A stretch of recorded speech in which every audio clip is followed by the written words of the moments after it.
छत्तीसगढ़ के विधानसभा चुनाव का बिगुल बज गया है।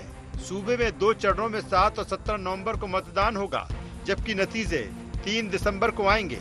चुनाव तारीख के साथ ही बीजेपी ने एक बार फिर कांग्रेस से बाजी मारते हुए प्रत्याशियों की दूसरी सूची जारी कर दी है, जबकि कांग्रेस अभी तक पहली सूची भी जारी नहीं कर पाई है। बीजेपी ने चुनावी मैदान में 43 नए चेहरों को उतारा है, जिसमें से 34 युवा शामिल हैं।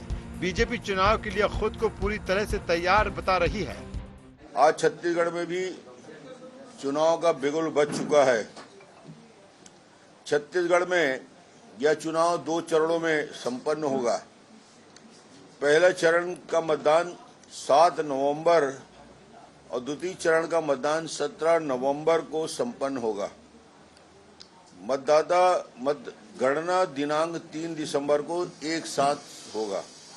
चुनाव में मतदान के लिए आगे आएंगे ऐसे 18 लाख नए मतदाता होंगे। अपनी जिम्मेदारी का पालन करें। प्रदेश से भ्रष्ट और निकम्मी सरकार को हटाकर एक मजबूत और विकास करने वाली भारतीय जनता पार्टी सरकार को चुने। चुनाव आयोग ने चुनाव की अधिसूचना आज जारी की है। चुनाव के तारीखों का ऐलान किया है। भारतीय जनता पार्टी ने पहली सूची में 21 प्रत्याशियों के नामों का ऐलान किया था और आज 64 प्रत्याशियों का ऐलान भारतीय जनता पार्टी ने किया है। कुल मिलाकर 90 में से 85 विधानसभा क्षेत्रों पर पार्टी ने अपने प्रत्याशियों की घोषणा कर दी है। 85 प्रत्याशियों में कुल मिलाकर 43 ऐसे प्रत्याशियों को पार्टी ने चुनाव के मैदान में उतारा है, जो पहली बार भारतीय जनता पार्टी के चुनाव चिन्ह पर विधानसभा का चुनाव लड़ेंगे और 50 वर्ष से कम आयु के कुल मिला के 34 युवा प्रत्याशी भारतीय जनता पार्टी ने चुनाव के मैदान में उतारे हैं। वहीं बीजेपी के साथ कांग्रेस भी खुद को चुनाव के लिए पूरी तरह तैयार बता रही है। कांग्रेस का दावा है कि इस बार 75 पार करेंगे। बस्तर पर कांग्रेस का फोकस है। पार्टी का कहना है कि बस्तर और सरगुजा सहित पूरे प्रदेश में कांग्रेस की लहर है। महिला वोटर भी कांग्रेस के पक्ष में है। वहीं कांग्रेस बीजेपी की दूसरी सूची को भी बेदम बता रही है। भारतीय जनता पार्टी के प्रदेश अध्यक्ष को इस बात का जवाब देना चाहिए कि 21 विधानसभा की जहां की अधिकृत सूची जारी किए हैं, वहां पे सिर फुटौल क्यों मची हुई है। भारतीय जनता पार्टी आत्मावलोकन करें कि जो उनकी एक सूची लीक हुई है, उसके बाद किस प्रकार से उनके खुद के पोस्टर पर कालिक पोती जा रही है, रमन सिंह के पोस्टर पर कालिक पोती जा रही है। ये भारतीय जनता पार्टी की सूची की स्थिति है। जहाँ तक कांग्रेस की सूची का सवाल है, हमारी अपनी एक प्रक्रिया है, हम उस प्रक्रिया का पालन करते हैं। हमने निचले पायदान से नाम मंगाया था। जिलों की अनुशंसा के बाद प्रदेश चुनाव समिति उस पर मंथन कर रही है। स्क्रीनिंग कमेटी भी मंथन कर चुकी है और अब सीसी जिस दिन होगी उसका हमारे प्रत्याशियों की सूची घोषित हो जाएगी। देखिए, भारतीय जनता पार्टी के प्रदेश अध्यक्ष हैं तो वो अपने बयान में ये नहीं बोलेंगे कि वहाँ बुरी तरीके से हारने वाले हैं, लेकिन जमीनी हकीकत यह है कि आदिवासी समाज और बस्तर के लोग भारतीय जनता पार्टी से नफरत करते हैं। भारतीय जनता पार्टी के प्रदेश अध्यक्ष का यह बोलना कि वो सभी सीटें जीत रहे हैं, मुंगेरी लाल के हसीन सपने हैं। लोकतंत्र में इलेक्शन को बहुत आसानी से नहीं लिया जा सकता और द्विपार्टी चुनाव हमेशा छत्तीसगढ़ में होता है, लेकिन हम लोग ये मान के चलते हैं कि पिछली बार छत्तीसगढ़ की जनता ने हमें 71 की बहुमत से सरकार में बिठाया है, 3/4 से भी अधिक। और इस बार जिस तरीके से 5 साल माननीय मुख्यमंत्री श्री भूपेश बघेल जी के कार्य हुए हैं, विशेष रूप से किसानों के लिए, आदिवासियों के लिए, मजदूरों के लिए, महिलाओं के लिए और नौजवानों के लिए, हमें लगता है इस बार आंकड़े उससे और परे होगा। पिछली बार 71, इस बार 75 पार। छत्तीसगढ़ में विधानसभा चुनाव का शंखनाद होते ही सियासत भी गर्मा गई है। साथ ही बीजेपी की दूसरी सूची ने सियासी सरगर्मियां बढ़ा दी हैं। अब देखना दिलचस्प होगा कि मिशन 23 के रण में जीत का परचम कौन लहराएगा। रायपुर से IND 24 के लिए ब्यूरो चीफ निधि प्रसाद की रिपोर्ट।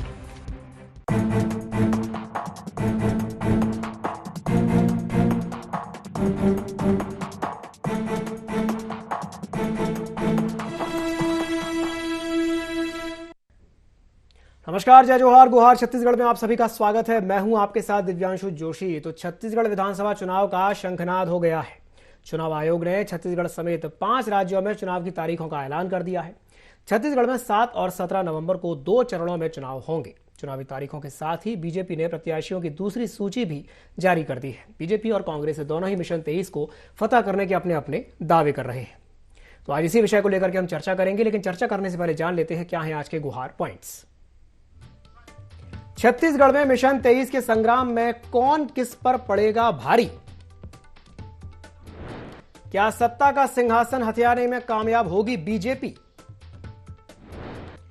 छत्तीसगढ़ में जातिगत जनगणना के दांव का कांग्रेस को कितना मिलेगा फायदा? क्या चुनावी तैयारियों में बीजेपी से पिछड़ी कांग्रेस? तो इन्हीं कुछ पॉइंट्स को लेकर के चर्चा को विस्तार देते हैं। और चर्चा को विस्तार देने के लिए हमारे साथ 3 खास मेहमान जुड़ रहे हैं। हमारे साथ चर्चा में जुड़ रही हैं वंदना राजपूत जी, जो कि कांग्रेस प्रवक्ता हैं। साथ ही साथ हमारे साथ जुड़ रही हैं डॉक्टर किरण बघेल, जो कि बीजेपी प्रवक्ता हैं। और हमारे साथ जुड़ रहे हैं डॉक्टर अजय चंद्राकर, जो कि राजनीतिक विश्लेषक हैं और वरिष्ठ पत्रकार हैं। आप तीनों ही मेहमानों का बहुत बहुत स्वागत है IND24 में। सबसे पहले मैं शुरुआत करना चाहूंगा डॉक्टर अजय चंद्राकर से। चंद्राकर जी, इस बार का जो चुनाव है वो बेहद दिलचस्प होने वाला है, क्योंकि जो सूची निकल करके सामने आई है बीजेपी की, अगर उस पर थोड़ा सा गौर करें तो उसमें 3 सांसद हैं जिनको टिकट मिली है, 11 विधायक हैं जो रिपीट किए गए हैं, 5 साहू हैं जिनको टिकट मिला है, 43 एकदम नए चेहरे हैं, फ्रेश चेहरे हैं, और इसके अलावा 30 आदिवासी हैं और 14 महिला कैंडिडेट्स हैं। क्या कहेंगे इस पर, बताइए। दिव्यांशु जी जी बिल्कुल, बीजेपी जो अपने प्रत्याशियों का चयन करके आज जो घोषणा की है, उसमें वो सभी वर्गों को साधने का प्रयास की है और सभी वर्गों को प्रतिनिधित्व देने का प्रयास की। पास्ट टाइम में भी इसी तरह से, चाहे आदिवासी के ऊपर, चाहे महिला के ऊपर, या फिर जातिगत समीकरण को देखते हुए, या अपने पूर्व विधायकों को भी वो रिपीट करते रही है। देखिए दिव्यांशु जी, जमहूरियत एक ऐसा निजाम है, यानी लोकतंत्र एक ऐसा निजाम है जहां बंदों को तौला नहीं जाता वरन गिना जाता है जी। और अभी रविंद्र चौबे जी जिस तरह से कह रहे थे कि जाति के ऊपर, महिला के ऊपर, किसानों के ऊपर, मजदूरों के ऊपर, या आपके गुहार पॉइंट में जो तीसरा जातिगत जनगणना का पॉइंट आया, जी जी, इन सबके अक्स तले हम कह सकते हैं कि यह जो चुनाव होने वाला है छत्तीसगढ़ में और अन्य 4 राज्यों में, वो तमाम चुनावों से अलग हट करके अतीत की राजनीति के अगर किसी पन्ने को खोलते हैं दिव्यांशु जी, तो पारंपरिक राजनीति और छत्रपों की राजनीति में एक प्रकार से कह सकते हैं कि विराम लगते हुए दिखाई दे रहा है। और यह चुनाव इतना महत्वपूर्ण हो गया है कांग्रेस के दृष्टिकोण से, जिसमें राहुल गांधी जी की भारत जोड़ो यात्रा का साख जुड़ा हुआ है, या राहुल गांधी जी की छवि और उसकी साख के साथ ही साथ प्रधानमंत्री के मोदी जी के चेहरे और उसके कद की भी परीक्षा दिखाई दे रही है। तो काफी वैचारिक मंथन करने के बाद बीजेपी अपने 85 प्रत्याशियों को यहां रखी है। लेकिन अब प्रश्न यह है कि आइडिया ऑफ इंडिया एक तरफ होता था और दूसरे तरफ जातिगत जनगणना की भी बात हो रही है। तो आगामी विधानसभा चुनाव में ये किस तरह से जनता के साथ कम्युनिकेट होते हैं, क्योंकि दिव्यांशु जी जब भी राजनीतिक चेतना, एक तरफ हम बीजेपी का देखें, राजनीतिक चेतना जब भी अपने शिखर पर होती है तो हिंदुत्व उसमें नहीं काम करता, और राजनीतिक चेतना जब भी शिथिल होती है तो हिंदुत्व भी काम करता है। तो बहुत सारे आयाम हैं और इसको देखते हुए बीजेपी अपना सूची जारी की है, और कांग्रेस इस प्रतिस्पर्धा में अपनी सूचियों में किस तरह का समीकरण बनाती है, यह दिलचस्प होगा दिव्यांशु। बिल्कुल, ये काफी दिलचस्प होगा। चलिए मैं डॉक्टर किरण बघेल के पास जाना चाहूंगा। किरण जी, अब सूची तो आ गई है, लेकिन उसे लेकर के जिस तरीके से कांग्रेस ये कह रही है कि सूची में तो दम ही नहीं है, उनको दम नजर नहीं आ रहा है, क्या कहेंगे इस पर? देखिए, इस बार भाजपा की जो सूची आई है, पहले तो आप देख सकते हैं कि किस तरह हम भाजपा चुनावी मोड पे हैं और टिकट बांटने में कम से कम हम उनसे आगे बढ़ चुके हैं और बाजी मार चुके हैं। हमारी 2 सूची अभी तक निकल चुकी है और अभी कांग्रेस में देखिए आपसी सामंजस्य स्थापित नहीं हो पा रहा है। चुनावी मोड तो दूर, चुनावी तैयारी तो दूर, अभी तक ये प्रत्याशी तक डिसाइड नहीं कर पाए। तो आप देख सकते हैं किस प्रकार की तैयारी है कांग्रेस की और किस प्रकार भाजपा कितने आगे बढ़ चुकी है तैयारी को लेकर। रही बात आप चेहरों की बात कर रहे हैं, तो निश्चित तौर पे बहुत चीजों को समीकरण याद देखते हुए, समीकरण को देखते हुए, नए चेहरे, पुराने चेहरे, महिलाएं, सामाजिक समीकरण को भी देख के बहुत सारे प्रत्याशी घोषित किए। मुझे लगता है बहुत अच्छा कॉम्बिनेशन है इस बार के जो घोषित प्रत्याशी हुए हैं, और हम भाजपा अपनी जीत को लेकर आश्वस्त हैं और छत्तीसगढ़ की जनता को बहुत जल्द ही इस भ्रष्टाचार, अत्याचारी और निकम्मी सरकार से मुक्ति दिलाने का काम करेंगे हमारे प्रत्याशी, और पुनः छत्तीसगढ़ में कमल खिलेगा और हमारी सरकार पूर्ण बहुमत के साथ फिर से आएगी।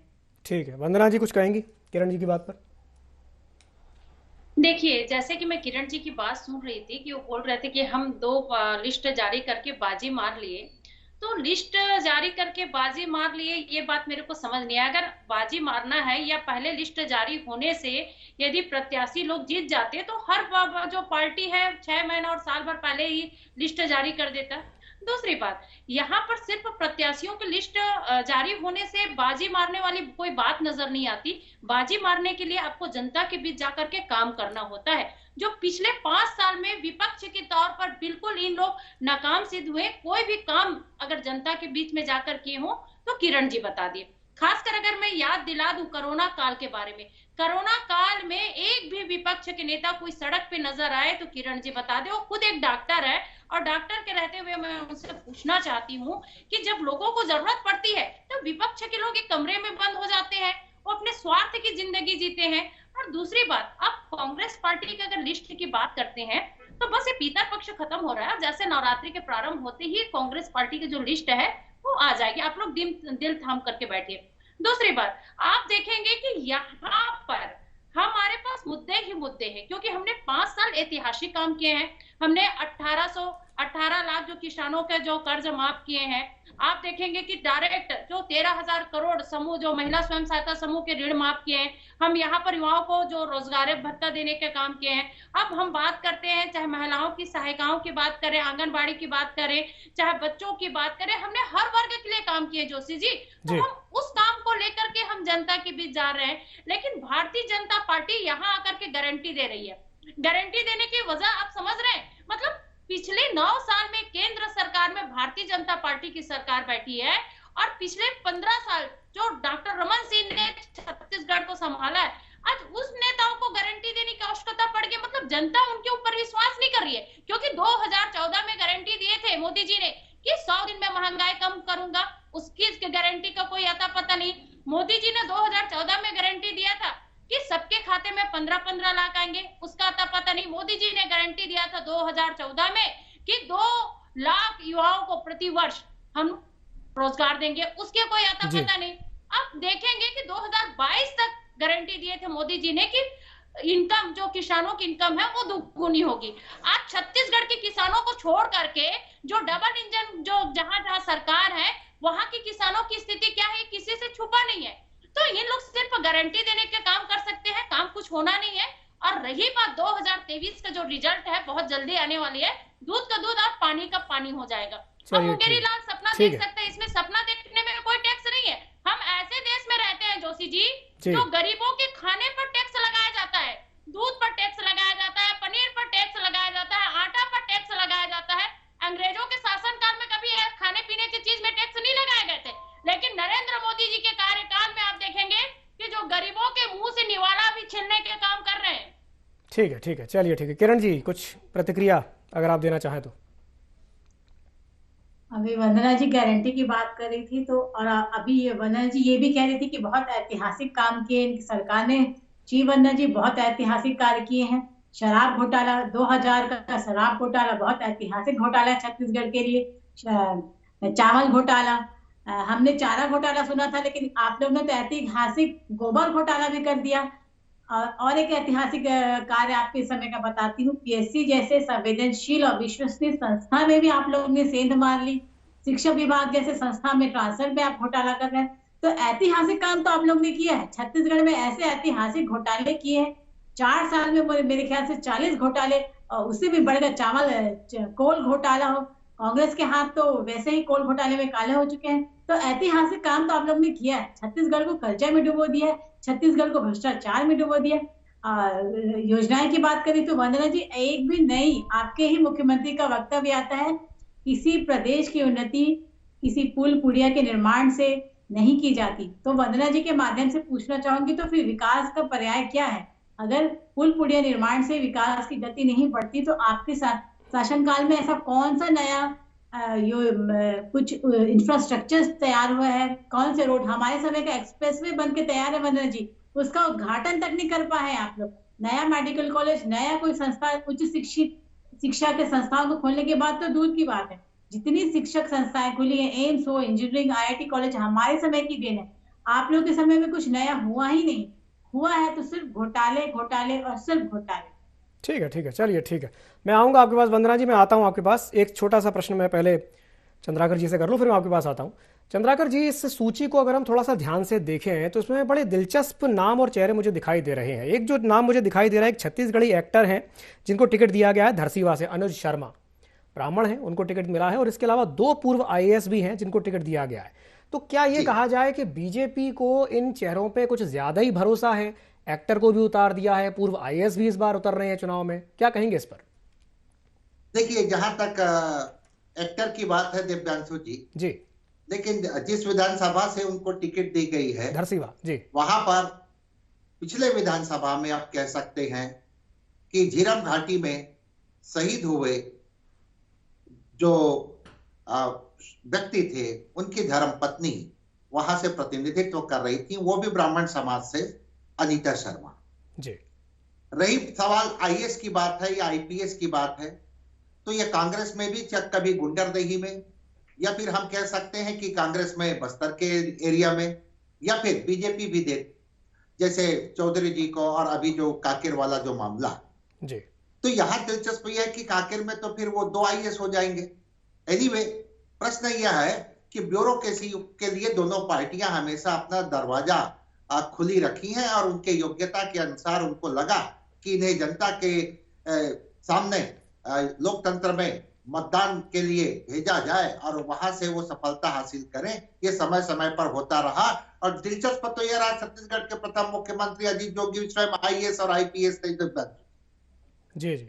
अब मूल बात यह है इस चुनाव में दिव्यांशु जी, जो सूची देख रहे हैं, इसमें जातिगत समीकरण से लेकर के अन्य जो पहलू हैं उनके ऊपर एक अच्छा एक्सरसाइज किया गया। लेकिन ये जो चुनाव है, चारों जो विधानसभा चुनाव को देखें तो अलग हट करके आज चुनाव आयोग के जिस प्रेस कॉन्फ्रेंस में एक सबसे महत्वपूर्ण बात की गई है, जिनका सामना दोनों और सभी राजनीतिक दलों को करना है, सभी प्रत्याशियों को करना है, और वो है मनी ट्रेल पर नजर रखी जाएगी जी।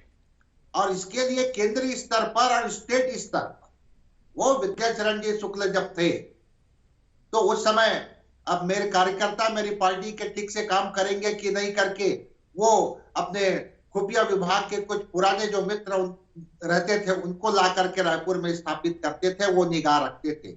यहाँ तो अब चुनाव आयोग देखेगी और वो उनके IT के ऊपर, DRI के ऊपर, इवन RBI, इवन ED सबकी नजर रहेगी। तो जो चुनावी खर्चा है उसके ऊपर प्रत्येक प्रत्याशी को काफी बारीकी से, पारदर्शिता के साथ इस चुनाव में जाना है, जो बहुत ही एक नई बात है।